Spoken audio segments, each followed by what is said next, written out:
Alright, sorry we haven't posted in a while. We've had a lot of different stuff going on, and kind of wanted to get this, if you want to call it, big reveal video done before we did any other uploads that might give it away in the process. So, as everybody knows, we got our own first little sailboat. It's the 1976 CNC 26. It's a nice, comfy, cozy little boat. I taught myself how to sail on it. That was Lake and I's thing to kind of get together and have together and build on together. Essentially our introduction to sailing. Oh, definitely. Yeah.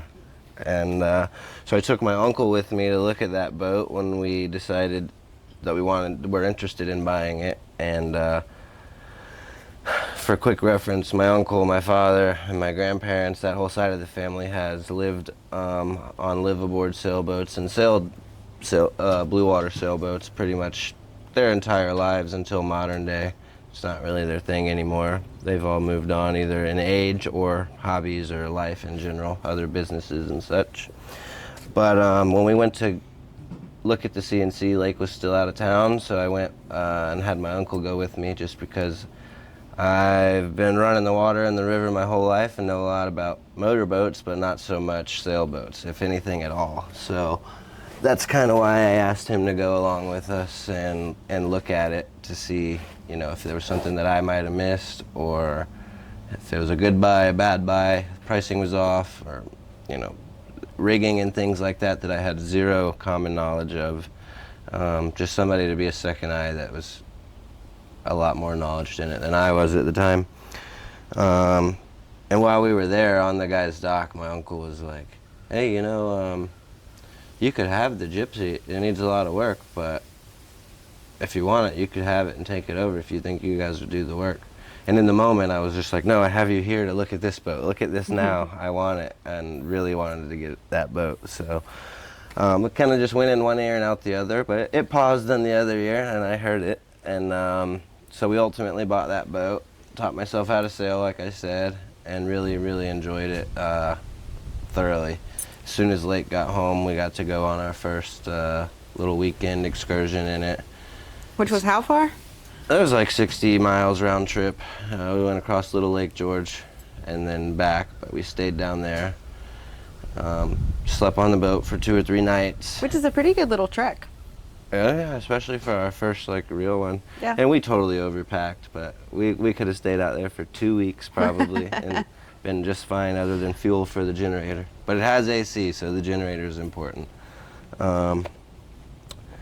But yeah, so after we bought that boat, some time had went by, and we're obviously at a dry dock, and this is where the Gypsy, which is my grandparents' old live-aboard, they bought it new in the 80s from Pacific Seacraft, the manufacturer, and completely customized. Yeah, they had it custom built and went, I think, Washington, Carolina, or something like that. Yeah.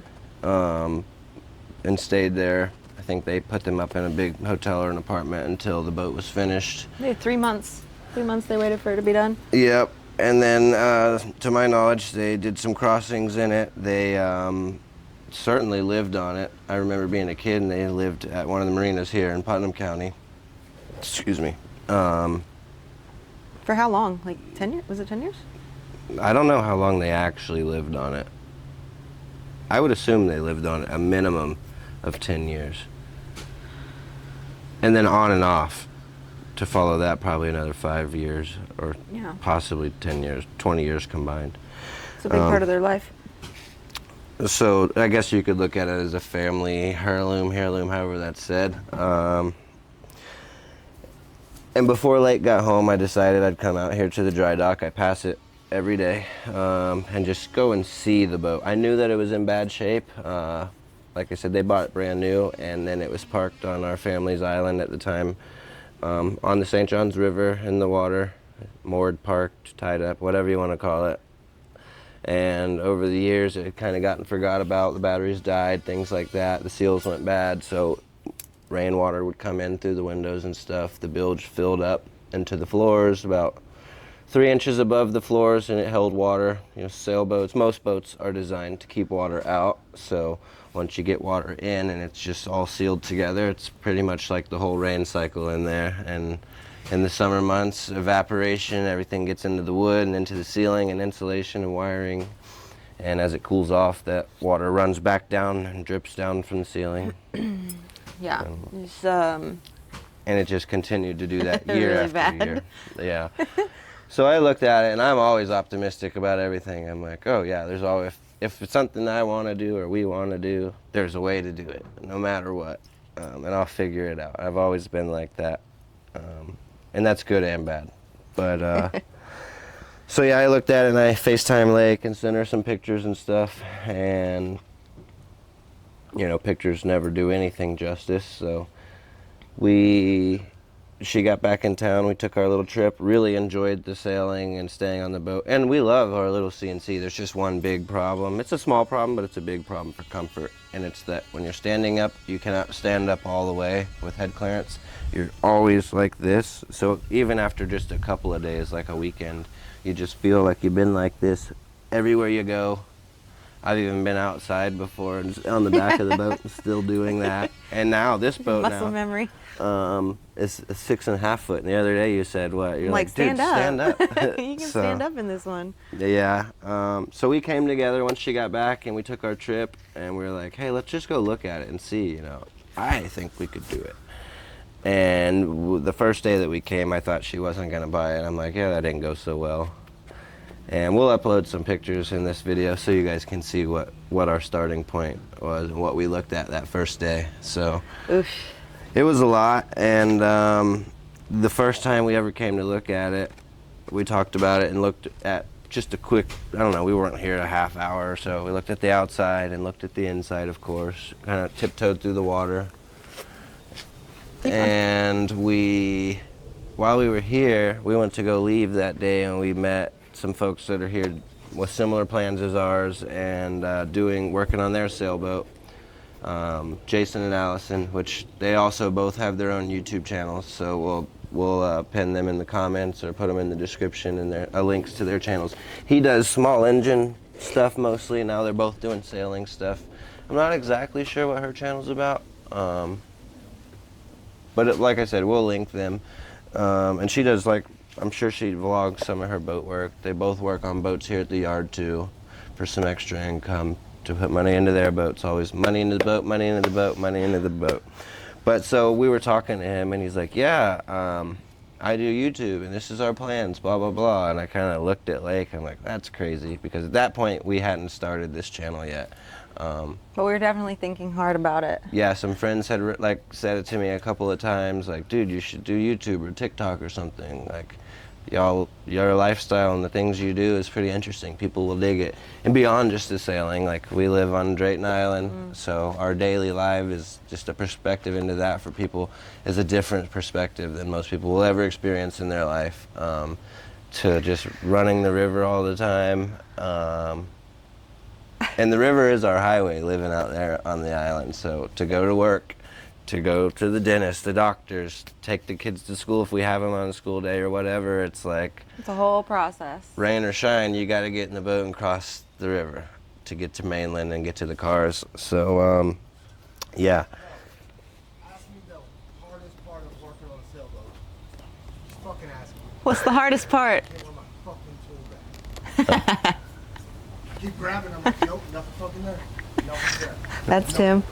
Yeah, he's working on the boat. Jeez.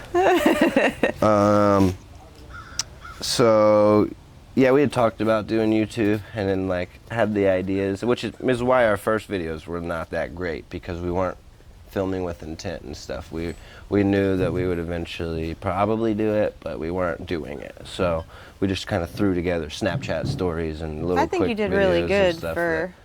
that weren't purposely filmed, and I think it makes a big difference, and the quality will significantly improve as time goes on. But Jason, like I was saying, he was like, yeah, I do YouTube and this and that, and he's monetized. He's been doing it a while. He's got hundreds of videos. He's consistent with it, you know, he's doing it right. And that was like one of the last straws for us, where it was like, Why can't we do it? yeah, like this dude, if this is it. This was meant to be. He was meant to tell us that. It felt like almost. We've been hearing it from people. We've been talking about it, and then this guy we randomly meet happens to be doing the same thing. Yeah. And saying how much he enjoys it, and what it's done for him. So that was kind of like the big inspiration, if you want to call it that. And that's when we decided, like, yeah, we're going for it. So here we are. Yeah. And that was, what was that? A month or two ago now? At least a month. Yeah. Something Beginning of last like month. that. Let me see. So they definitely helped us make that decision. Y'all on camera? Yeah. Oh, well, I'm just fucking y'all shit up. That shit you have stacked there, is it dedicated for something in particular? Nope. None of that? Nope. All right, so I'm about to rip it down. Yeah. That's what it's for. There's two long pieces of trim that were the ceiling pieces. There's two real long pieces of trim that were the ceiling pieces. Really long cabinet door, it looks like. Oh, yeah, you can use all of it. So, You want to fall into what all that wood is for that he's talking about? well, yeah, that's kind of what I was going to say was, so obviously we took the boat on. I think that's quite obvious. That's it in the background, the Gypsy with the red, burgundy red trim and the really ugly sail cover. Then we haven't uploaded in a while because, like I said, we didn't want to give it away and post our progress until we were able to shoot this reveal video and get it uploaded, and just tell people kind of where we were, what our plans were with the channel, and short term and long term, and then start posting our progress. So there'll be just like some uploads almost immediately after this one that will show all of the befores. We could probably do a whole video of just the before condition. Yeah, totally. We ran into some problems. We have some really nice camera gear, and turns out when you're editing videos of this caliber, you need a really good computer. Yeah. With a really fast processor, so that's kind of been the delay while we worked on getting a better computer. And just getting this filmed. We've filmed this a couple of times now. Yeah, So, but that's just how it goes. yeah. But we're all set now, so it should be good. Now it's just getting it done and actually documenting it, not jumping right into work. So, but another thing, the boat needs a lot of work. I mean, it's like the outside cleaned up significantly. That's a great image back good. there. I know you can't see much, but it really it's come a long way already. And we are here a minimum of 2 days a week, sometimes 4 days a week.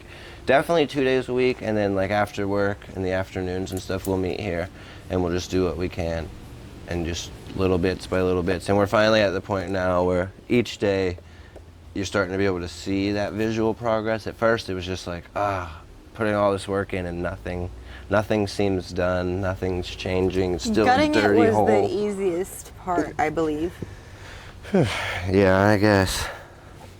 Well, It was a mess. It was very encouraging as equivalently discouraging, I guess. Yeah. It was a lot. but we're so fortunate to be able to kind of take a lot of the teak wood out of some of these dead boats. Yeah, so Jason is here almost full time. He lives up the road, but they stay here on the weekends in their boat, and he knows the dock master pretty well and the way things work around here. And there's there's probably about 15 boats that are considered dead boats. And what it is the owners have either died or they've been here and have accumulated such large bills, because dry dock storage is not cheap. They charge you by the foot, by the month, and it's a lot. And this place happens to charge bill like either quarterly or every 6 months. So you either get 2 or 4 bills a year instead of paying monthly a smaller amount. These people are getting hit, they forget about it, and then life happens, and then the boat gets in worse shape sitting and stuff like that. And then they get this big bill and they're like, holy crap. And I think the conversation for those people, most of them, becomes, the ones that are alive, is the boat even worth what I owe to store it at this point? Or the people just they're not able to be contacted, or whatever it might be. There's a lot of different things that are involved with that, but they become dead boats, and after a certain amount of time and the way their contracting is, ultimately they become the possession of the dry dock company. And I guess they own them. So most of them are going to be getting demoed and thrown away. So like she said, we got to go through a lot of boats and pull, like, you know, A few things here and there. our budget originally and time, the sooner we get it out of here and home to the dock, excuse me, the better, because every day is another dollar, a lot of dollars. And we were going to do everything in pressure treated and then just seal it really well and stain the wood to make it look the best that we could and make it look like teak. But then that opportunity came up again. Jason was like, hey, you know, we can go through these boats and I'll show you which ones. And if you want to take, it makes extra work for Tim. He's our carpenter. But like teak doors, you know, we've got a few doors that are teak, and they're 2 foot by 6 foot doors. Old cabinets, old drawers and things. Instead of repurposing that exact drawer or door, we can cut them, rip them, slice them, whatever, to create the lumber sizes that we need to fabricate the cabinets and the drawers and stuff as we go, Yeah. to build them out ourselves out of the proper material. We could have never in a million years could we have afforded to go out and buy teak, Right. especially new teak, and do something like that. So that changed things for us a lot. I mean, I think we're going to be able to do the entire interior of the boat out of teak now and not any pressure treated at all. And it needs a lot, so that's what I was getting into. It needs that much water sitting in there, and like I said, the rain system virtually happening inside the boat. The floors are almost non-existent. They were non-existent. The wood was completely black and rotten. They literally, the wood just kind of wiped up. With your boot, yeah, you could just do like that and it would come right up. The ceiling that used to be white leather, the headliner was black. The cushions turned to mush. My grandparents' clothes were in there. There's like old juice box style Gatorades in there and stuff. Just, and water, just leaking in, constantly adding more, running down the walls, running into the ceiling, and it was just really detrimental to the boat. And it was all preventable. It's sad to see, especially now. At the time, I was too young and just didn't really know what was going on. And now here we are, 20 years later. The opportunity came up, we took it on, and every day we're finding more that we have to do. And it is that I could understand her hesitation in the beginning. I was being a little too optimistic, and now I see it for what it really is worth. It's a lot. It's a lot. So But we got to thankfully do. we have, you know, you have good friends that, you know. We've met good friends and made good friends. I work with Tim. He's a good friend and colleague and resources, and it's all on who you know. I think that's helping us save an astronomical amount of money. You know, he's No doubt. definitely a skilled carpenter and leak specialist for several builders in St. Augustine. He's self-employed, so that's his trade. That's what he does, day in and day out. And he happens to have some sailing background too, where he Yeah. had a liveaboard that he kind of rehabbed, refitted, and made to be his own. So it's been very beneficial. Again, it needs another thing. It needs is a motor. Happens to be Jason. Like I said, he's a small engine mechanic, but he's also a mechanic at one of the local dealerships out here. And so that's his trade. That's just his trade. That's what he does. He's a professional, and you know, we again super fortunate there. So he's found one of the dead boats, a motor. Our motor's, you know, he could get it started. I have no question about that. But it's very corroded. It needs a lot of different parts that have been sitting. The oil's gone out of it. It's got water inside of it. It's just not ideal, especially for our plans, which we'll get into in a minute. But ultimately, he's going to help us out. We're going to get a motor from another boat that's actually just behind me here, and get that one out, get them swapped, and go from there, and hopefully get this thing out of the dry dock and on the river soon. But that's just a small portion of the list of to-dos. Like I said, the pictures will really justify what we're talking about here. But our ultimate goals with it are get it fixed up, get it out of dry dock, and then once we have it home, we can do little by little to make it ours. And we know that the boat will never be back to manufacturer's Oh, standards. absolutely not. But it'll be ours. We'll have Be a unique. seaworthy boat What'd you say? It'll be unique. Oh yeah, definitely. And it'll still be a quality boat. It'll be different, and it won't match. So we know that. You'll have a good story. That's Yeah, for sure. it'll be totally functional too. Because our plans are not just to put this boat in the river and sail it up and down the St. John's like we do with our little boat.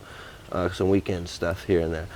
We're both dealing with a lot of different things in life right now, and the goal is in the next 6 to 12 months to put all of that behind us and kind of start the next chapter of our lives. And we plan to do, ocean crossings. Our first trip, we're already kind of pre-planning to do. We're in North Florida, so it's nothing to run south down the intercoastal and jet over to the Bahamas real quick. And then if we make it back, great. If we don't come back and aren't seen here for years, it's fine too. But we plan to do the Caribbean, hop around, and then after that, looking if that goes well, and that'll be our true shakedown of blue water sailing. And then do some real crossings and get to see other parts of the world that we wouldn't have ever been able to really afford otherwise. And it's free. I mean, yeah, boats are expensive and it's a lot of work and maintenance, but you're not paying gas or plane tickets or anything like that. So rewarding too. So yeah, it's awesome. There's so many. I could talk about it, and it's crazy. I never would have saw this coming. It's been if you'd asked me a year ago if I had any interest in sailing, I would have told you no. And really, we bought the CNC for us to have. It didn't even have a mainsail when we bought it. We ended up putting that in and doing a lot of little things to it. Which, by the way, it's probably going to be for sale, so we can put all of our money into the Gypsy. Unfortunately, but. And I'm sure if you've been following along, you've seen it in our other videos. If not, after this, maybe take some time to check those out. But we didn't buy that to become sailors and cross oceans and think about that part of our life, really. It wasn't even a conversation at the time.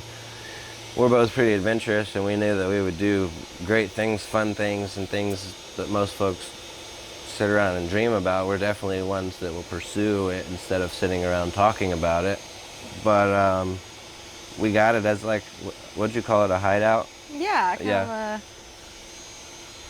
hideout. Just, again, being on the island, we have a 23-foot walk-around cuddy cabin that it's got a small little room, no air conditioning, no electronics, no entertainment, just some cushions and a V-berth and a two-stroke outboard on it. It's pretty much a near-shore, offshore fishing boat. So many nights we've talked about going and just staying the night on it, but yeah, it just never comes to fruition. And it's in the summer, no AC and stuff like that. That was the big seller for the CNC, was closed, comfort, clean, out the box, pretty much. Yeah. And air conditioning. So we got it and it had a 4-stroke Honda on it. So we planned on motoring a sailboat around to sleep out there on the lake or stay somewhere. Never sailing a sailboat. Nah, dude, that wasn't even part of it. So it became, while she was gone, I'll circle back to that real quick. It was, I was like, we have all this boat, everything's here, I just gotta buy a mainsail and do some rigging and some ropes. Why not jump on YouTube University, teach, learn how to sail real quick and go try it out. And that's what I did every day almost until she got back. That way when she got back, we were able to jump on it. So, what else am I forgetting here? I don't know, there's a lot. Yeah. We talked about our goals and how we kind of ended up in this predicament. It's not a predicament. Like I said, if you haven't subscribed, now would be a good time because we're going to have lots of, if restoration's your thing. Ooh, those satisfying time-lapse videos. Yeah, lots of time-lapse, before and afters, progress videos, during shots, stuff like that. Just the whole restoration progress, or the whole restoration storyline, I guess. Where we plan to document and upload, and a lot of it's already been done. At this point, Tim's here today. This is our first day focusing on not tearing things up and putting things back. Yeah, so it's exciting. The compression post was another major component in the Gypsy, which is underneath the mast. That mast is deck steps. Some go all the way through the sailboat into the bottom, into the keel, and some have a metal stripper pole style pole inside that hold the mast and support it, because there's major loads when that thing's under sail. So so that had to be done. that one had wood So like all the other wood in the boat, it's rotted and decomposed. And it sits on the floor here like this, and then the mast sits on top of that post virtually. So without it, that mast is just sitting on a fiberglass deck. Those loads, it would rip right off. And again, Jason came in clutch there, you know. Yeah. I took him aboard to show him what we were working with after we got to know each other, and we decided we were really going to take this serious. And the first thing he noticed was like, dude, your compression, because I was like, yeah, we're just going to clean it up, put it in the water, we're going to sail it home, and we'll do all the work from home. No, you're not. He's like, dude, you'll tear this boat up. And thank God for that, because I had no idea, to be honest. I think our CNC is just designed differently. It's kind of got an arced style or something, but it doesn't have a true compression post. So I hadn't even seen it before, you know. And this is all every day, something, learning something new, watching other sailing videos and watching other people's builds and progress. It's it all helps, but it's going to be interesting. So if like I was saying, there's going to be a lot of different stuff on the channel. The progress, the restoration, what else? The island lifestyle, that perspective, you know, we'll have some stuff at the house to film, just our daily lives on the other boats too. Our grocery runs, things like that. Yeah, I might take you along for one of those. Yeah, people just don't truly, everybody's like living on an island and they think like the Keys or this Caribbean movie style life. We're in the but, swamp. I mean, it's a lovely place, but the logistics is where reality sets in, and it's a lot more than people think. So that's where I was born. Yeah. Lake. And it's Drayton Island, and on Lake George and the St. Johns River, north central Florida. Yeah. And let's see, we're gonna have the island, the restoration of this. We'll have some other sailing videos also in the CNC, and then we'll have our maiden voyage in this boat too, taking it for its first splash and getting it done and in the water. And we plan to sail it home from here. You know, Tim's doing the carpentry, hoping we can get a whole bunch of work done this weekend. We've got some help here. Today we're gonna work on, that was another thing I left out, the bottom paint. It's got blisters everywhere, so it's something else that has to be done before it gets in the water. But once those critical things are done, we plan to sail it home and finish her up there. Can't wait to take you along for that. So, definitely appreciate it. If anyone's made it this far in the video, thank you very much. If you liked it, definitely give it a like. And if you're interested in seeing our story, our progression, and our adventures, please subscribe. Thanks for watching.